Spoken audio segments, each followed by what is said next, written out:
Welcome to the Occult London podcast. This is a new podcast dedicated to exploring magic, mysticism, and Kabbalah, as well as other topics. If you like the podcast, please write us a review and rate us on iTunes, as it will really help us to get this message out there. Also, be sure to visit our website at occultlondon.co.uk, where you can subscribe to the show. In today's episode, we will be talking about continuing our discussion on the different archangels of the Tree of Life, and we will be discussing the Archangel Ratziel.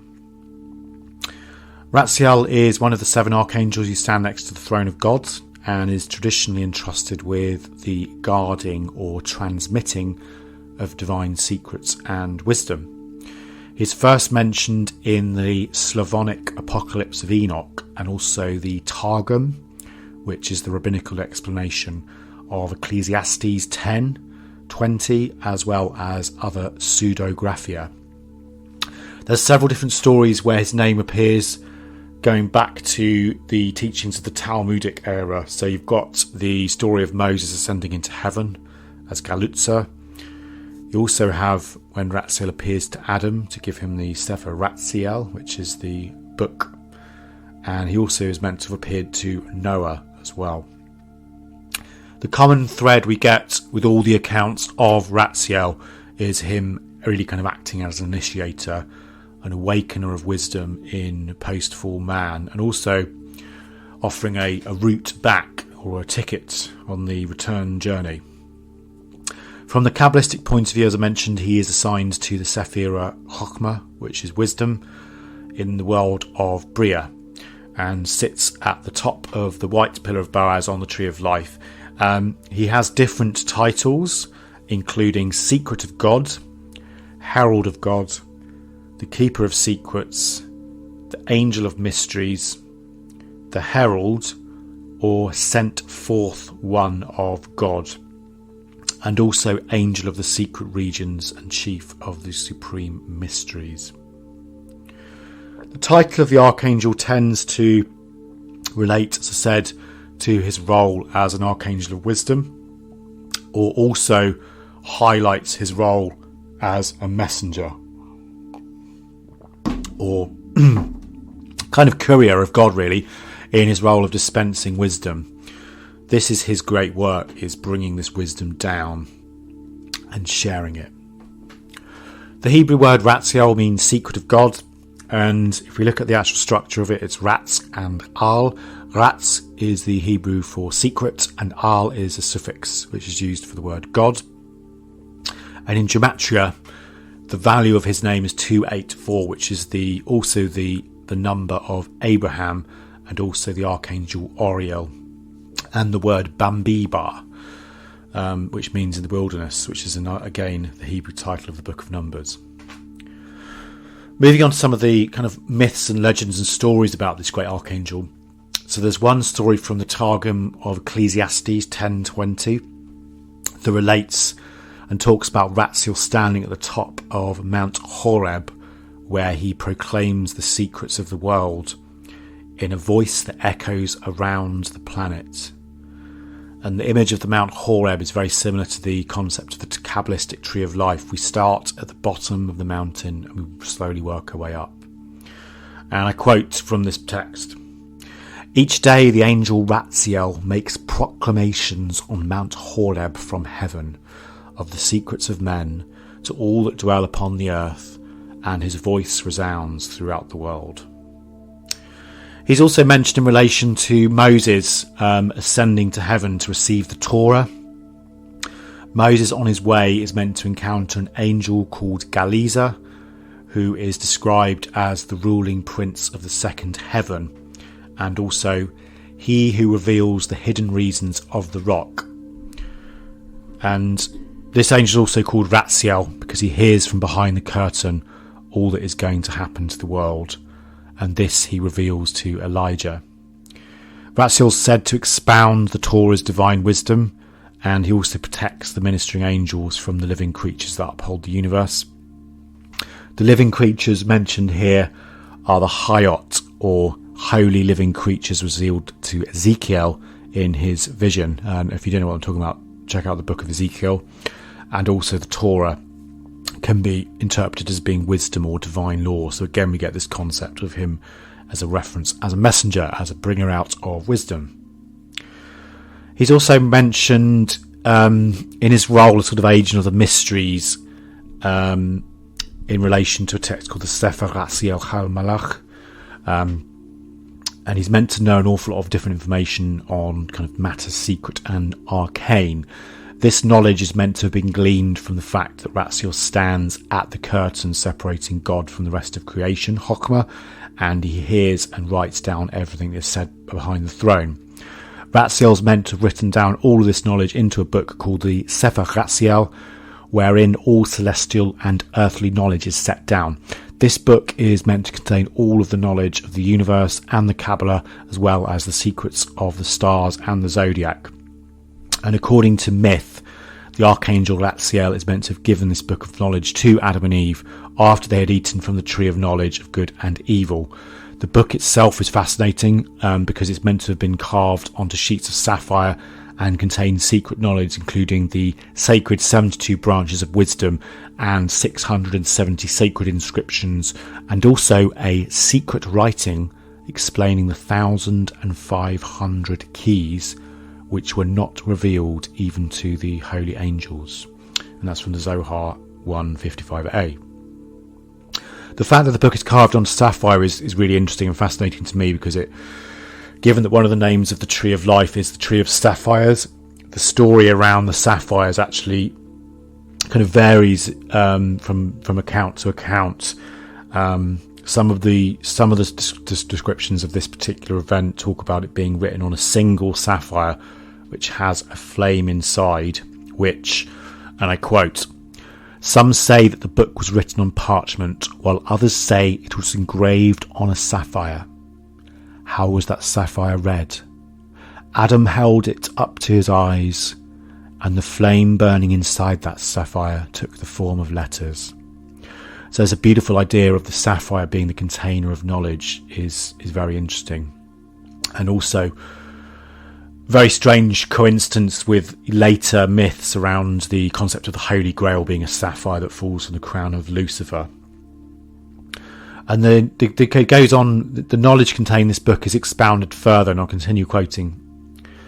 "This is the book out of which all things worth knowing can be learnt, and all mysteries. And it teaches also how to call upon the angels and make them appear before men, and answer all their questions. But not all alike can use the book. Only he who is wise and God-fearing, and resorts to it in holiness.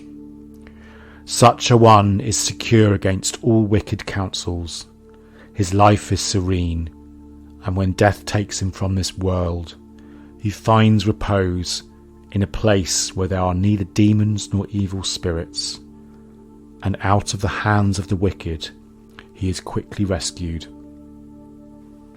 So it's this idea of this book, or this sapphire with this knowledge, being very much the key to unlocking that potential, and also being the answer to really being in a very dark place. It talks about the demons and the evil spirits, and it gives you that kind of resurrection, that way out, that Kabbalah, that tree of life. The legend says that the other angels are meant to have got very jealous about the book being given to Adam, and so they plot to steal it, whereupon God orders Rahab, who is a primordial angel, demon of the deep, to fish it out and restore it to Adam. And the book of Ratziel is then meant to have passed down to Enoch, who is meant to have used it to attain enlightenment and become Metatron, and then also to Noah, who uses it to build the ark. And the account of the book being presented to Adam is related as follows, and I quote again. "God sent forth Ratziel, the angel who dwelled upon the river, going forth from the Garden of Eden. He was revealed to Adam as the sun went black. By his hand he gave the book to Adam, saying, 'Do not fear and lament no longer. From the day you served in prayer, the prayers were heard. I come to give the knowledge of the words of purity and great wisdom. Become wise by the words of this holiest book.' Adam drew near and heard, Yearning to be guided by the holy book, Ratziel, the angel, opened the book and read the words. Hearing the words of the holy book from the mouth of Ratziel, the angel, he fell upon the ground, trembling in fear. Ratziel spoke, "Rise up and be strong. Revere the power of God. Take the book from my hand and learn from it. Understand the knowledge. Make it known to all pure. Therein establish what will occur in all time." Adam took the book. A great fire kindled upon the bank of the river. The angel rose up in flames and returned to heaven. Then Adam knew the angel had been sent forth by Elohim, the holy king, to deliver the book. Sustained therein in holiness and purity, the words of the book proclaim works to perform when seeking to prosper in the world. Adam is obviously understandably upset, but the angel is meant to have kind of made him more comfortable about the book, and says the following: "Be of good courage, be not afraid. Take the book from me and keep it. For thou wilt draw knowledge from it thyself, and become wise, and thou wilt also teach its contents to all those who shall be found worthy of knowing what it contains." So one of the interesting things here in relation to the above text is the "thou wilt draw knowledge from it thyself." This sounds very similar to the Hermetic principle of man know thyself, or nothi suton. The book represents initiatory knowledge to Adam, and it also means it's a means to go back to his place in heaven. So this is very similar to the story of Prometheus. Ratziel is the light bringer, bringing knowledge down to mankind so that they can find their way home. And this concept is quite nicely explained by William Gray, and I just wanted to quote him. "The Book of Ratziel was said to have held the secrets of the stars. We should call it cosmic astrology today. It gave information about the courses or cycles of the heavenly bodies and the effects of these throughout the whole of creation, including the destiny of humanity, both individuality and collectively. Here were the master patterns of the power paths behind all aspects of manifestation, the entire wisdom of the universe in a single compass. The book was as much use to Adam as a Hebrew dictionary to an uncircumcised babe. Yet, unless both existed prior to the individual, Adam would never become wise, nor the baby learn its mother tongue. Wisdom is not new, it is as old as existence, being the way of the word. Wisdom was new once, and only once. In becoming wise, we are ascending in diminishing spirals of increasing power to the same level of light from which we fell at first. Our path is one of rediscovery. If Ratziel had not offered the book for us to read, its wisdom would not be there for us to attain, once we have mastered its alphabet." And so, yeah, that's interesting when he says once we've mastered its alphabet, is this concept of we need to learn how to understand this wisdom. So obviously very relevant from the point of view of the oral tradition of Kabbalah, the Tree of Life. It's about drawing that awareness, drawing that knowledge out of the student, rather than it being something that you learn from an intellectual point of view. It's something you live, and through living it, you begin to understand it. And the value of the wisdom contained in the book is also described as follows: "The value of wisdom cannot be measured, nor understanding of knowledge. Also there is measure to the value of the secrets written herein, as revealed by Elohim. Elohim treasures the reverence. The Lord fills all the earth with glory. As in heaven where the throne is established, there is no measure to the glory." After Ratziel gives the book to Adam, the Sefer Ratziel is meant to pass down the line of patriarchs with the help of Metatron and the Archangel Raphael. And this is described in the Sefer Ratziel as follows: "Adam, the first man, understood the power was passed on to the generations coming after by power and the glory. After Enoch was taken by God, it was kept hidden, until coming to serve Noah, son of Lamech, a most righteous and honest man, loved by the Lord. The Lord sent forth the holy prince, Raphael, to Noah. Raphael spoke, I have been sent forth by the word of Elohim. The Lord restores the earth. I make known what will be and what to do, and deliver this holy book. And Noah is meant to have understood the book, and through its power learns how to survive the flood. And after he passes away, he's meant to have also passed it down to his son Shem, then to Abraham, then to Isaac, who gives it on to Jacob from that point of view. The book that is now in existence is called the Sefer Ratziel HaMalach. Came into circulation in the 13th century, and although there's no knowing whether this is the real book that was handed down by the angel, we read, as I said, we must kind of consider that traditionally the Kabbalah was an oral tradition. Therefore, the idea of the angel actually handing a physical book down, it seems unlikely. The version that we find today is often attributed to Eliza of Worms, 1160-1237. However, it's also possible that it may have been a kind of collaboration effort of several different authors. The book was first printed in the 17th century. However, the author Aria Kaplan discusses different theories in relation to copies may have been based on a handwritten manuscript that was lost in a fire, but not before it was transcribed onto different printers' plates.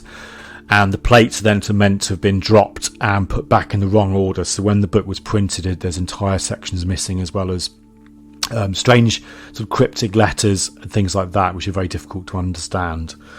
An interesting point on that book, however, is that it's meant to have had a kind of talismanic effect and possess magical powers in itself. And a lot of people who own the book simply believe that if they had it in their house, it would protect them from misfortune, such as fire and robbery, etc. And it was also meant to drive away evil spirits. There's another book that's mentioned in relation to Ratziel as well, which is called the Sefer HaRatzim. As we've seen previously, Ratziel has a kind of habit of giving books to people. I'm sure he'd be a big fan of Amazon if he was around. And the legend of the book being given to Adam, there's also another legend of Ratziel giving a book to Noah, which contains all the secrets of the ark.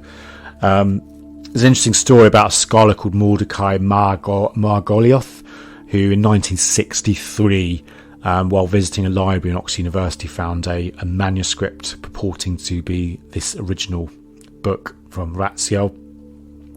Mordecai Margolioth, the scholar, actually believed that the text went back to the Talmudic period, perhaps even earlier, because of its kind of close connections with some of the texts in the Greek magical papyri, which I'll be doing an episode on at some point. So that's kind of still a matter of controversy from that point of view. But worth checking out. Before we finish, I just wanted to talk a bit more about some of Ratziel's symbolism and how he kind of appears in kind of iconography as well. Obviously, he's associated with Chokhmah, which is like the father, the wisdom, the sphere of very much this kind of archetypal masculine energy, as well as the universe. So he's often kind of pictured as being a kind of bearded sage at the top of a mountain, with the stars all around. So almost a bit like a kind of Merlin type figure with that kind of knowledge, that energy, that type of thing. So kind of swirling grey robes with the stars around is a good way of doing that. Also, holding a book as well is quite a good way of visualising it, to kind of tap into that power, that knowledge, that wisdom that flows through him. And in terms of images, there's not a lot of paintings or anything like that of Ratziel, unfortunately. But if anyone does find any that they want to share with me, that'd be great. I'd be really interested in finding out some more of your feedback and thoughts if anyone wants to carry on with some more research. So that's all we've got time for today. Thanks very much for joining us on the podcast. Hope you've enjoyed it. please make sure to visit our website at occultlondon.co.uk, where you can subscribe to the show. And you can also follow us on various different social media, which is on the show notes. Or also, if you have any questions for me, suggestions, crazy ideas, then please reach out on the email. And I look forward to speaking to you in the next episode. Thanks. Bye-bye.